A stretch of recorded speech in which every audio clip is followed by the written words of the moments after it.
Perfect. All right. So we would love for this session to be very interactive. We know we got some financial experts in the room. I don't want to be the only one talking. And then you as business owners, you're experts in your business. So we're going to take some financial knowledge and your expertise in running the business, kind of blend them and see how we can make an understanding of our numbers and see how they are useful, not only for just getting loans, not only just for filing taxes, but also useful in making business decisions.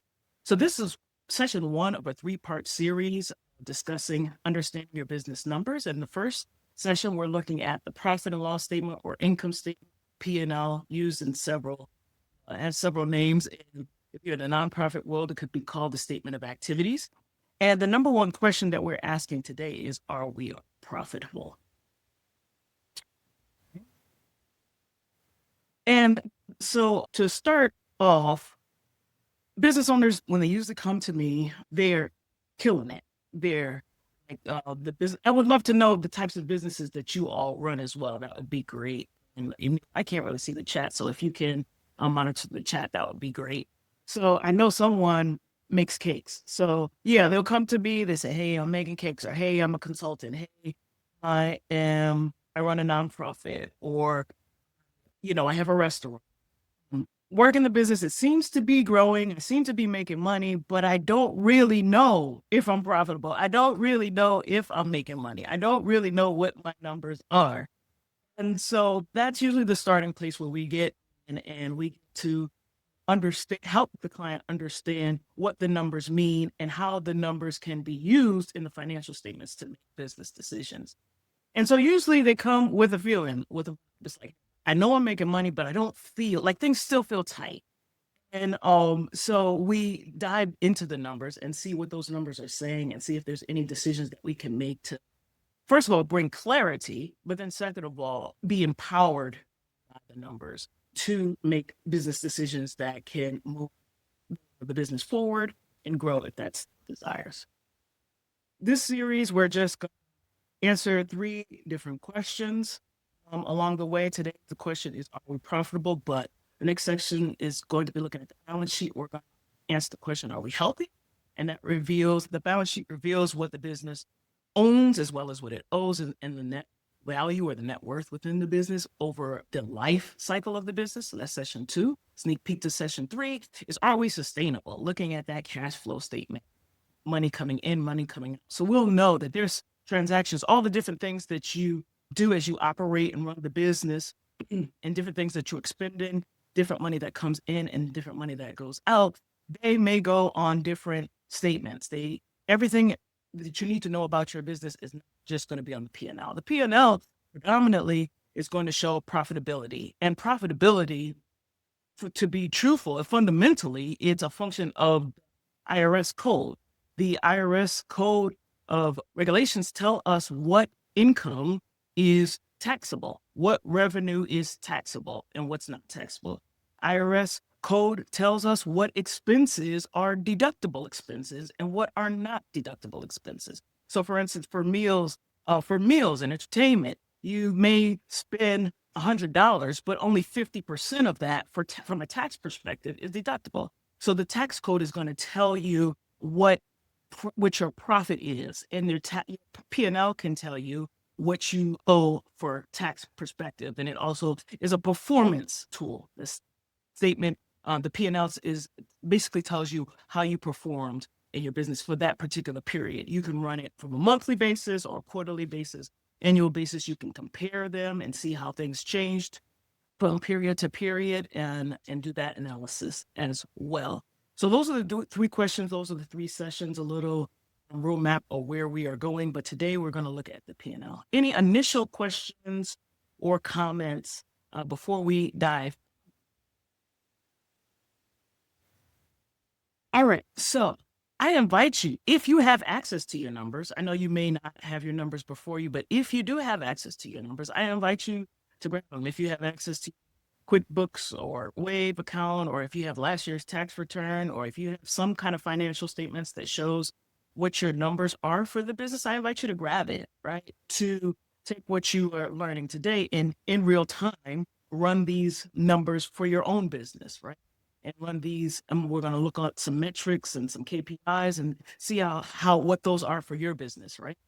But if you don't have any of that, and for the sake of just a general discussion, we are going to be discussing a fictitious business called Bright Path Consulting. It's owned by Mary Chen, and it's an HR consulting for Atlanta. She has 8 staff members, 5 consultants, 2 project coordinators, and 1 part-time bookkeeper. This is the 4th year of operations, and she has a mixed revenue model. So 60% of her revenue is consistent monthly retainer clients. Right? So each month is that predictable stream of revenue. Each client knows what they're going to be billed each month. So that way she knows what's coming into her business each month from retainer clients. That's 60% of her. 40% is from one-off projects. Right? So that's not as predictable, but it is still a substantial part of her business model. So I invite you to think about your different revenue streams. Is it all coming from one type of product or service, or do you have a mix? And what is that mix, and what does that mean to you, right? And what does that mean as far as growth? For Bright Path Consulting, her question is, she had a good year, but she still feels tight. So did she really have a good year? Her calendar has been filled. She's booked and busy. Clients are renewed. New projects came in, but she still wants to know, where did the money go? That's the question I usually get all the time. And that's the question that she has, and we are posing to us today as a forum and discussion forum. The financials will tell us answers to those questions. Income statement. What is it and what it does? I dropped the session notes and the handout in the chat. That could give you a reference of some of the definitions that we'll go through today. It also gives you her P&L for year 4, as well as a comparative to year 3. Also has some other kind of homework or things that you can do on your own. But what does the income statement or the P&L show? It shows revenue earned. It shows costs incurred. That's an accounting term. It shows profit and loss, right? For a specific period of time. What it answers, did my business actually make money, period? It's a scorecard of business performance over time. It will not show you cash in the bank. It will not show you what you own versus what you owe, assets versus liabilities. You're not going to get that from the P&L. It will not show you if you can make payroll next week. Those are all different documents, but the P&L is going to show you profitability. You can use it to estimate what your tax is going to be. You can use it to estimate what your quarterly taxes should pay into it. You can use it to determine profitability. Banks, financial institutions look at that as a measure of performance. So yeah, it's important to know what the income statement shows and what it does not show. Any questions or comments? And also, I guess an interesting question, maybe if he's willing to chime in, and those other that's been working with lending institutions, when they ask for financial statements, how many years of financial statements do you usually ask for? And, kind of what are you looking for from that perspective? I don't know, Emil, if you want to jump in on that. Typically, this is Earl. Typically, we would request 3 years financial statements, preferably tax returns. I would also comment, just based on what you said about the income statement. Typically, the way that we look at things, at least, the income statement may, in fact, show profitability. It depends, quite frankly, if it's based on accrual, right? Accrual accounting versus cash, which is very important because the income statement is kind of a tricky document. It may, in fact, reflect profit, but it may not be actual profit. Obviously, it goes to some of the other statements that you refer to, cash flow and certain assumptions that you made. Just my quick comment. Sorry. And Earl, what organization are you from? Capital for Change. Capital for Change. Okay, where's that based on? We're based out of Connecticut, actually. Awesome. Okay. All right. Thank you. So usually 3 years of financial statements and tax returns. Emil, does that jive with what you all usually ask for and what you look at? For us, if someone is applying for a loan, if for us to make a decision, we want to see if it is an existing business. So we will look to 2 years tax returns, financial statement, which is include the balance sheet and the profit and loss for the last 2 years. And if it is during the existing year as well, we want to see up to date the financial report. For our existing borrower, we will follow up with them and we request to send us their quarterly report, which is we will always compare, or we always see the financial report, the profit and loss, and the balance sheet, because both of them, they can give us a good picture. I love it. Thank you. Thank you for sharing. Yeah. So, and that's a good point. Yeah. Having your financial statements up to date and consistently reviewing them to see how the business is going and how the business is performing.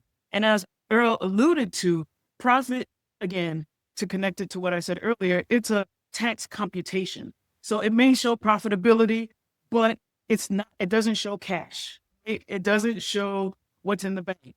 Profit and cash are not the same thing. Revenue, profit, and cash. They're three different numbers completely. So the P&L could be a great performance number, a performance statement, but it does have limitation.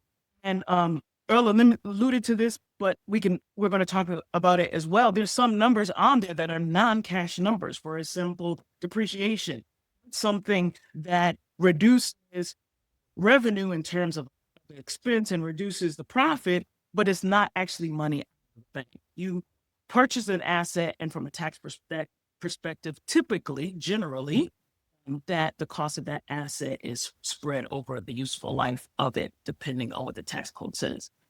So that was a high-level overview, and we're going to trace revenue, money coming in. Again, revenue is what you earn from services. So there's different money that can come in. If you receive a loan, that is not taxable revenue. That's money coming in. It's cash in the bank, but it's not revenue. If you personally invested money in your business, put your personal funds, that is not revenue. That's not taxable revenue. Those go on separate statements. So you have to know that revenue, what revenue is in terms of what is taxable in terms of the services or the products that you offer and the sales that you receive from them. And if you follow this map here, then from there, we want to narrow in to the cost of services. What does it cost you to deliver that service to your customer? Or what does it cost you to bake that cake? Or what does it cost you to create other product, right? Nail in on those direct costs, or cost of goods sold or cost of services that it takes you to deliver that. Getting that number in your head and nailing that down is very key and critical to growth, because that's going to show you from a profitability perspective if you are charging the right price. It'll also help you to see how much an increase in, now we're in dealing with inflation and we were dealing with tariffs and things like that. You need to know how much those changes in the overall business climate may affect you and your profitability. So drilling down what it actually costs you to deliver that good or that service is key and critical to your financial viability. If you take revenue and reduce it by those specific costs related to your services or the cost of goods sold, then you get a number that's called gross profit. That's what's left from delivering your work. You have now this money that's left to pay your operating expenses, the other costs that are not directly related to delivering your service or good, but are related to running your business. It could be your rent, it could be your insurance, it could be marketing. Those are other operating expenses or OpEx, right? So you have revenue that came in, you had to pay the money to actually deliver what you served and what you provided to your customer. That gave you gross profit. Then you have other costs. It comes, I remember during COVID where sales, oftentimes business owners lost 50, 75% of their money, right? Or their revenue, but they still had these fixed costs, these operating costs, and they had to determine, hey, how are we going to pay for these costs if revenue doesn't come in? And you deduct that and you get operating income or profit from the core business.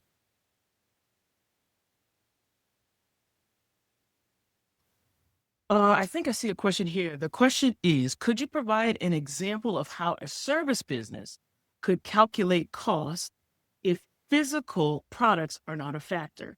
Yep, we're going to get right into that. I believe it's coming up in a minute, but it would be those costs that are directly related. So if you subcontract and use other consultants to offer your services, or if you have other software that you use to deliver your services, for me, like for a bookkeeping firm, I pay bookkeepers their direct costs of services, the CPAs that I use to prepare tax returns, their costs of services, software, the QuickBooks, the Wave subscriptions, those are costs of services.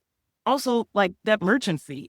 I run a virtual practice, and most of my clients pay electronically. Can't remember the last time I received an actual physical check. So that merchant fee is my cost of service because it's integral to my business model. So that's some of the examples of cost of services.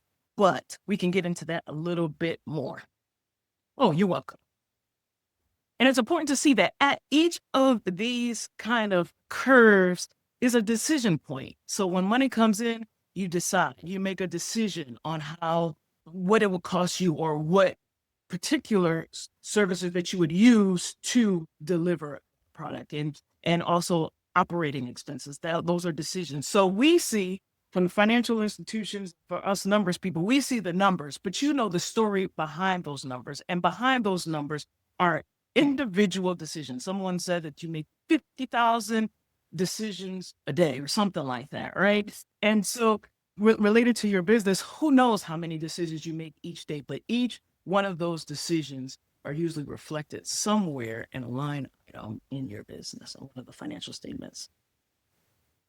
And it's also important, Earl, again, to Yep. understand just on a higher level, right?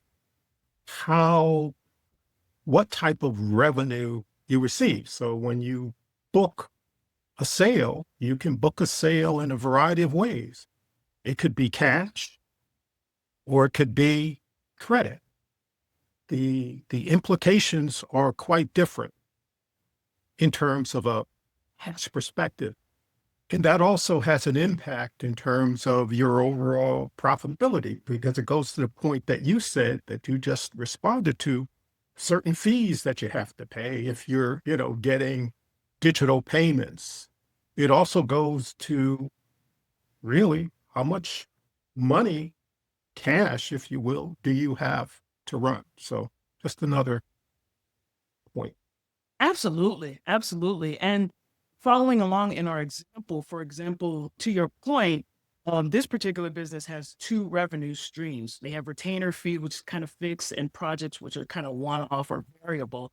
I remember working with a client, they had an actual physical brick and mortar business, and it was important for them to track sales from the brick and mortar as opposed to the sales that they sold for online through their online e-commerce platform. And it was also important for them to track the sales that they had on consignment, right? So those are all different revenue streams. And as Earl alluded to, they can have different implications. So it's important for you to drill down and really understand the different flavors of revenue that comes in. Also, as I was mentioned earlier, accrual versus cash. The cash method of accounting records revenue when it actually hits the bank.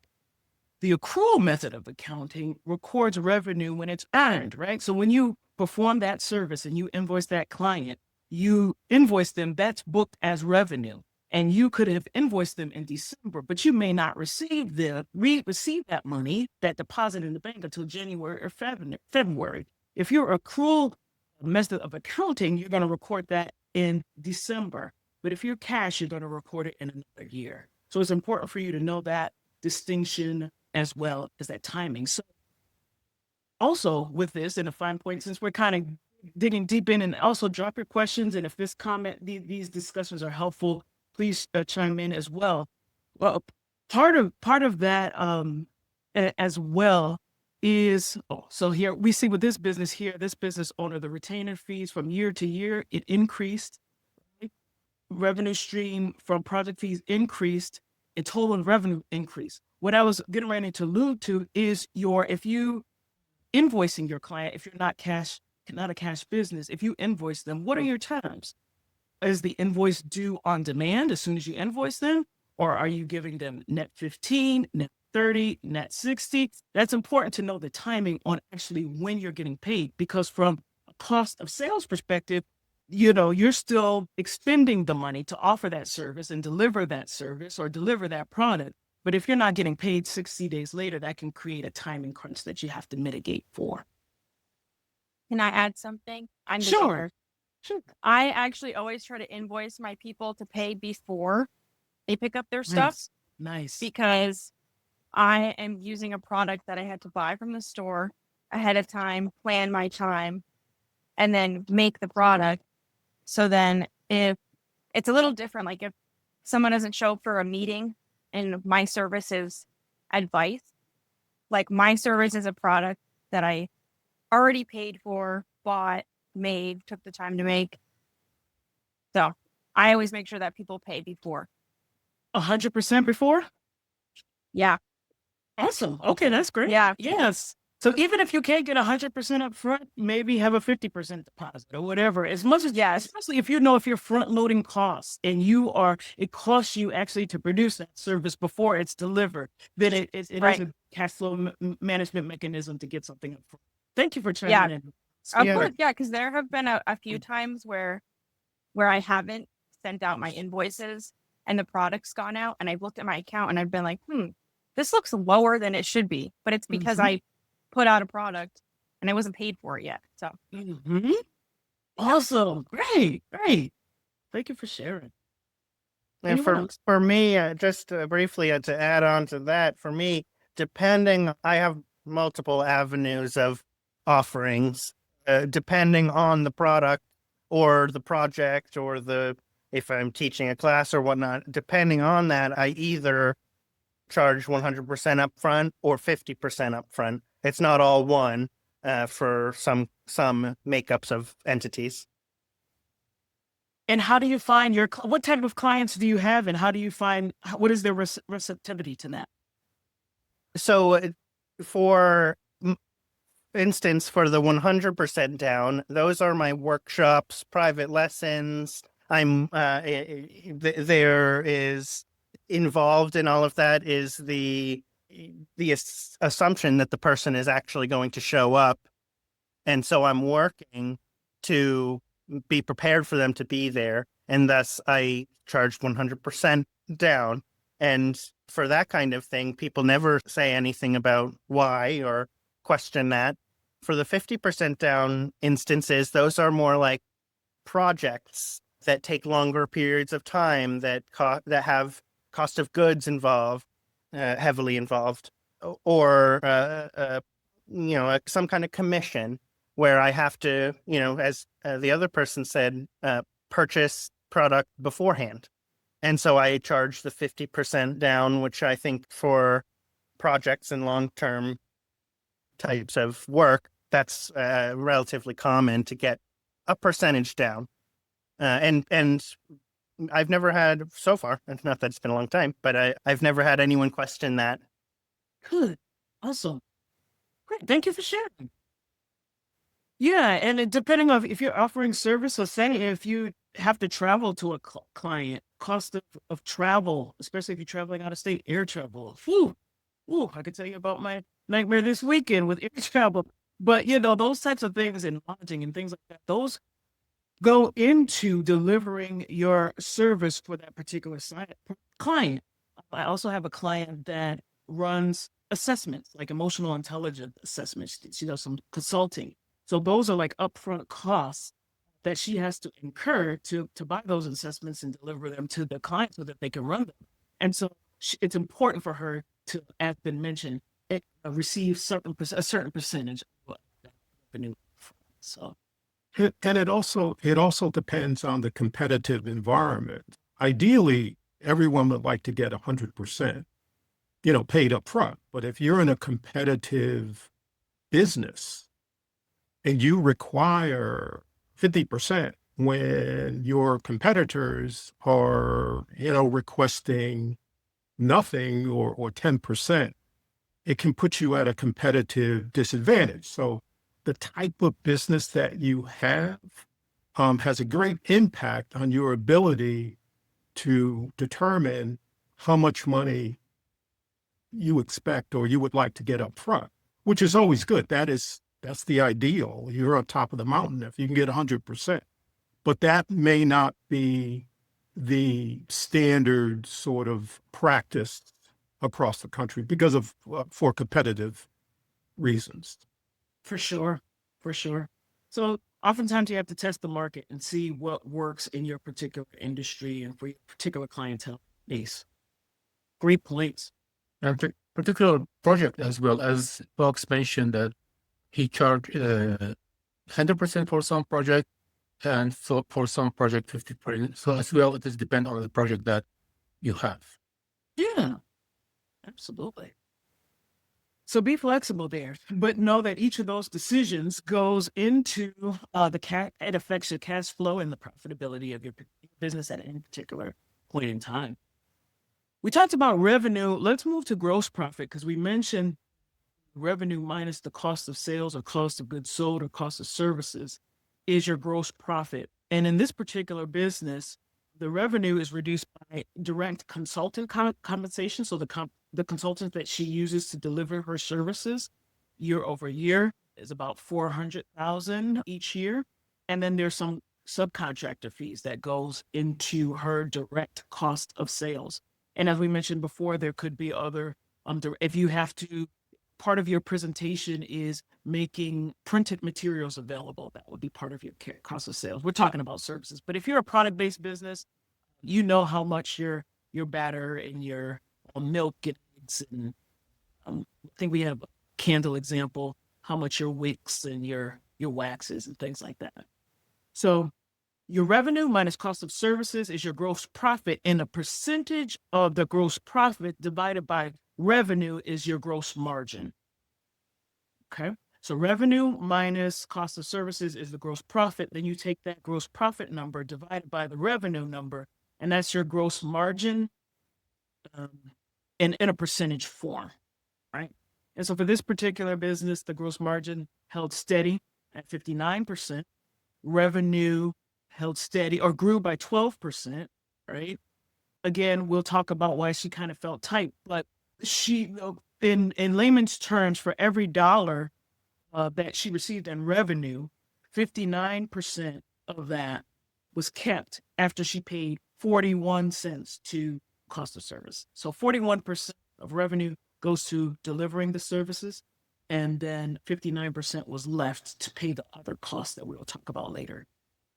And you can compare this. It's good, like we have here, year over year, but you can also compare to your industry. I know in the business planning phase, there's this software called Life Plan, and Life Plan helps you build your business plan, right? But it also, within the forecasting module, it has the ability to look at benchmark metrics. So you put in your industry, you put in your revenue, and you put in the type of business, and it'll tell you what other companies in that industry are doing for gross margin or gross profit percentage. Back in the day, we used to refer people to the Bureau of Labor Statistics. That's a government agency. And with the cuts to government, I don't know if that information is up to date. But the BLS, the Bureau of Labor Statistics, used to provide other industry data. If you're in other groups with those that are doing similar business to yours, if they feel comfortable sharing that, that's a way to compare what your metrics are to theirs. Or in the day of AI, put it in Chat GPT. Scrutinize those numbers. But I have this type of business. This is my revenue. What are some benchmark metrics or benchmark percentages for my industry? And it'll give you a number. And you can ask for it to cite its sources, and you can go from there. Any comments on gross margin or gross margin percentage and what it is across different industries? I know, for instance, restaurants have historically slim margins. It costs a lot to deliver food in the restaurant industry, so they have to mitigate for that. But in other industries, if you have a service-based industry, you might have a margin of 50, 60, 75%, depending on, what your cost of services or cost of sales are. If you have a product-based business, that can run the gamut. So Any other comments or questions around that? Just looking at that gross profit and that gross profit percentage or gross margin. It's important to know that revenue is not profit. And so we have Mr. Shark Tank, Shark Gibbons. Entrepreneurs or business owners, what advice would you give them to either sell or look for investors? Don't. One of the biggest mistakes entrepreneurs make is they worry about the top line more than the bottom line. Getting to $1 million, that feels good. But if you're spending $1 million, Or if you're losing money or if you're hardly making any money, would you rather, hit $1 million and $5 million and $10 million and then be losing money because you're spending it on growth? Or would you rather do 800,000 and put 200,000 in your pocket and then use that money to figure out how to grow more profitably? And so the biggest mistake they make is focusing on sales or profits. Man, unless you are absolutely positive, you don't want to borrow money to start a business because it goes from being your business to the bank's business. And the bank wants that payment back. And if you don't pay it back, you're done. And it's over.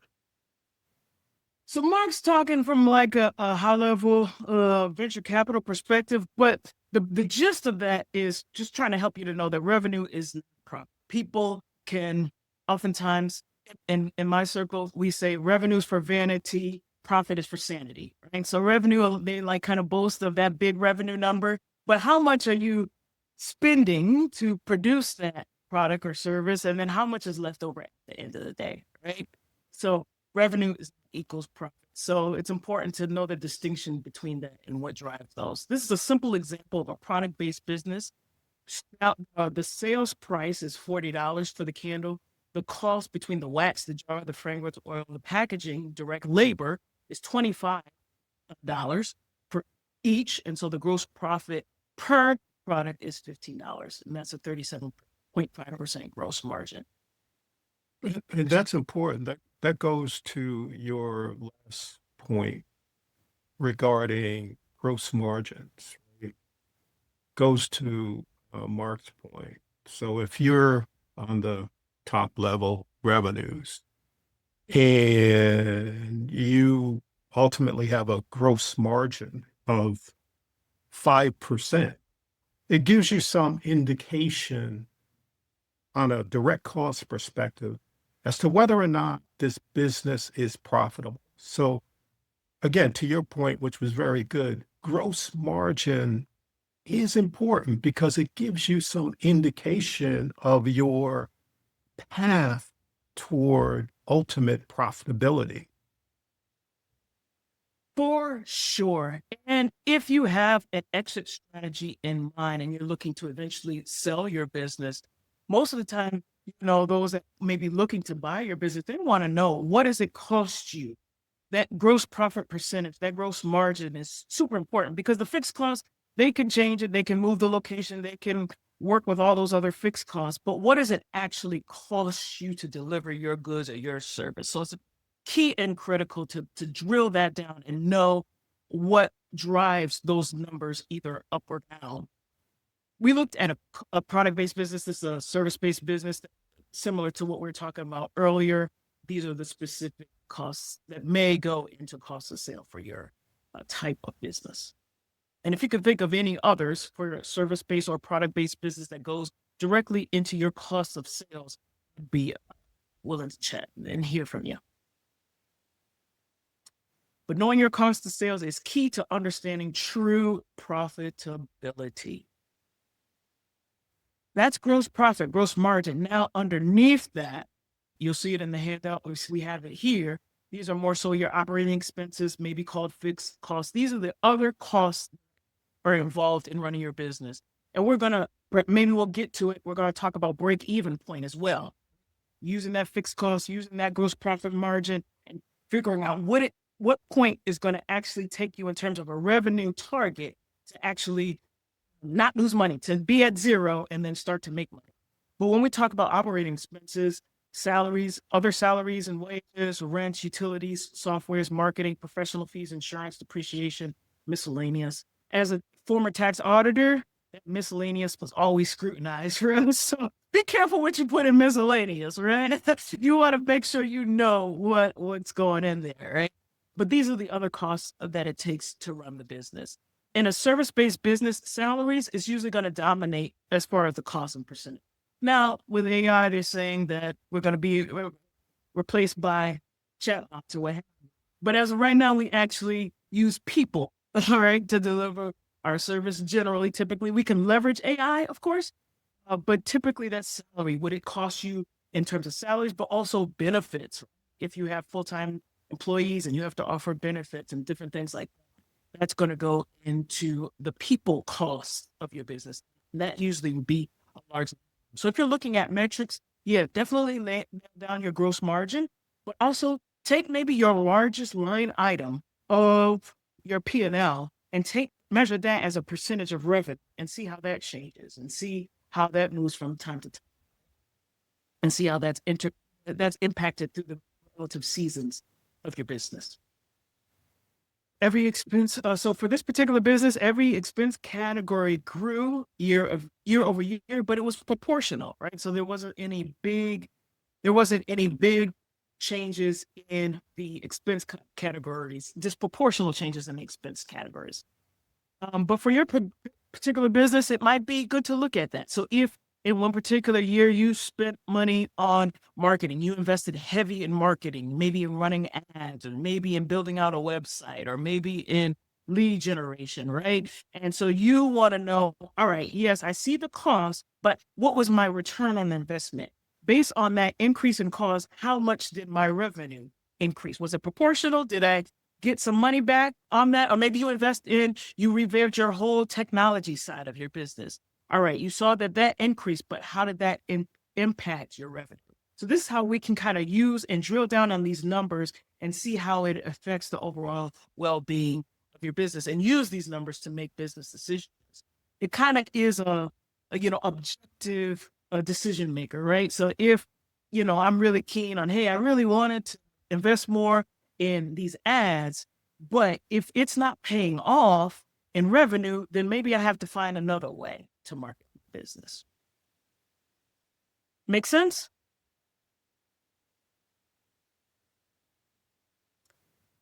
Then we had gross profit. We reduced it by operating expenses, and we had operating income. So sometimes depreciation is dropped under here with interest and expense, or depending on the presentation, it could be different. But once you pay all of those expenses, you're going to get net income, right? And then you take that net income as a percentage of your revenue, and that's going to get you your net margin. So for this particular business, it stayed consistent 7%, around 7% each year, while net income actually, the revenue grew, right? But net income grew 12%. Shows efficient scaling. So if you were looking at these numbers, and if this was your business and you were consulting or talking and discussing these numbers or looking at it yourself, would you say that 7% net margin, is that a good net margin? What would you compare it to? Any discussion around that? First, it's good to make money. It's good that you have money left over, but how does that, is a net margin of 7% good for you? What does that mean to you in terms of numbers, right? 78.2. So you'll be paying tax on 70, and year 3, it was 78.2. And in year 4 is 87,400. And again, this is outside of the scope of what we're talking about, but depending on your legal structure as a business, these numbers could be taxed very differently. It also shows, what was the revenue growth? Revenue grew, I believe it grew 12%. Let's go.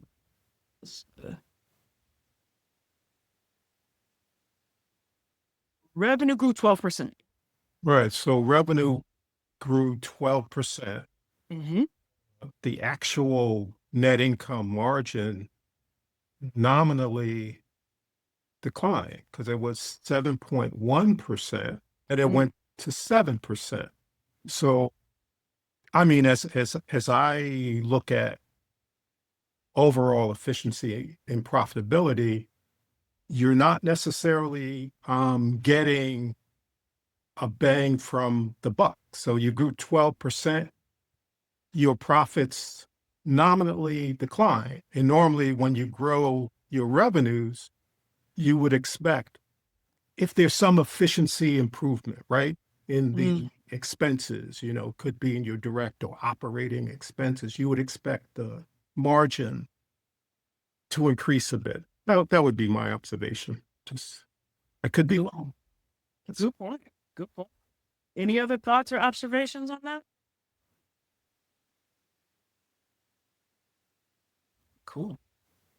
We can quickly talk about a break-even point. You take your fixed costs. You remember those are those other operating costs, and you divide that by your gross margin. And this should be in your handout. Maybe it's in your handout as well. I'm not sure. But you take your fixed cost divided by your gross margin percentage, and that's going to give you your break-even revenue number. I think we have the numbers broken out here.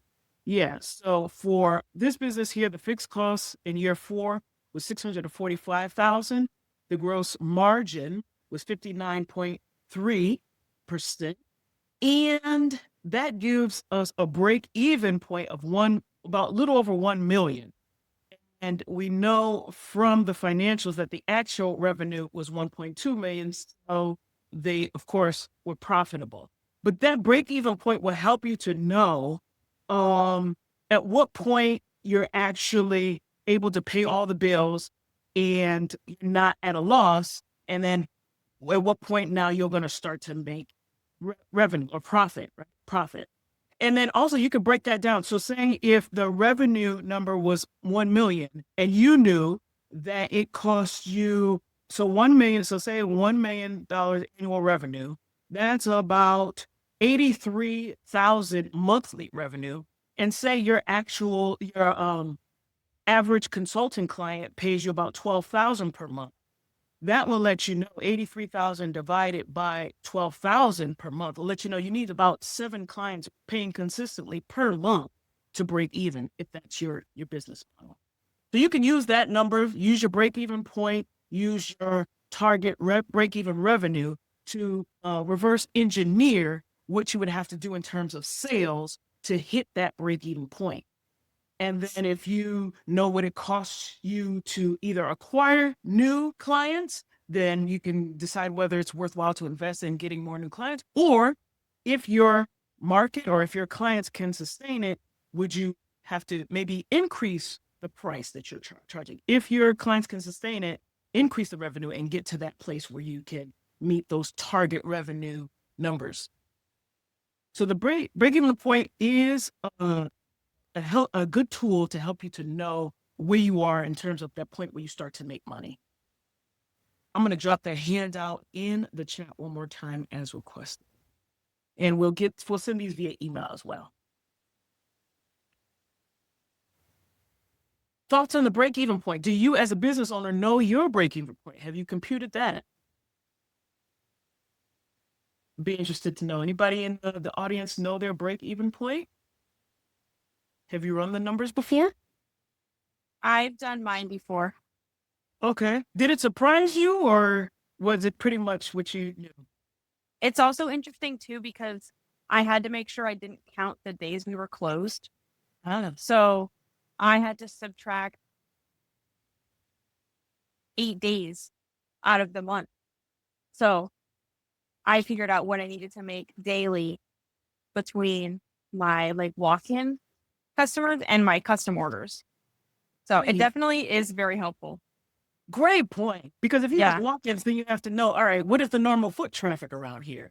Right. And I know the the weekend's going to be busier. Yeah. So if I feel like the numbers are a little low, then I know that I need to do something special for the weekend to try to drive more people in, or I need to send out an email to my customers. You haven't ordered in a little while. Here's what we have. So it's definitely helpful to know how to also market yourself and when you need to. Absolutely. I love it. So you do really love the financials. Okay. I love it. No, he was kidding. Oh my gosh. No, he was kidding. I couldn't unmute myself fast enough to laugh at the joke because I almost never send Emil over my financials and I really need to. So that might have just been his way of reminding me. But at least you know that. At least you know that. I'm glad to hear this, to be honest with you. That's great. Yeah. Thank you. Yeah, that's super. Yeah. So it's like, it's so key. It's so key and critical to know what it takes you to hit your certain targets. And then, like you said, if you have a different business mix on online versus in person or, foot traffic sales, then you have to know how many people you have to sell to. And then if you break it down on cost per or sale per customer, then you know how many customers then you need in a particular day, right? Or a particular week to reach those goals. It's a powerful tool to really use in your business. If you don't know it, we're giving you the tools to be able to compute that on your own and run the numbers and see how that impacts you and your operations. So we got some no's. So no, not yet. No, I haven't. No, but looking into it, I have a question. If I have to pay royalties to a franchise, how do I calculate this in the break-even point? So are your royalties based on sales or is it a fixed cost? Ilka. Well, I guess I can unmute, but I'm actually using my wife's profile, so I'm not Elka, but I'm Yvette. Sorry. It's on me. I don't know how to change her face, and I don't want to really. I guess I can kick off video. So there I am. It's based on sales, and then they break it down by type of sale. So Yeah. if I'm doing restoration work or any services that they kind of oversee, it's a certain percentage. And then if it's not that, outside of that, it's still a percentage, but a different percentage. And so I'm just wondering where that lives in the break even calculation. Yeah, and this is my perspective, and others you can chime in. If it's based on revenue and based on sales, I would put it into that cost of sales number. So I would treat it like commissions. Like I would put it in that revenue minus cost of sales to get that gross profit number. That's where I would put that there to determine your gross margin. And then the fixed costs are usually those that really don't change, right? You're basically the same month by month, typically the same month by month. So I would use those royalties as part of the gross margin, but I'd be willing to hear what others have to think about that. Agree or disagree? I have a thought. Go ahead. So I have to pay a meals tax to the state every month, and it's always different. It's a percentage of what we sell.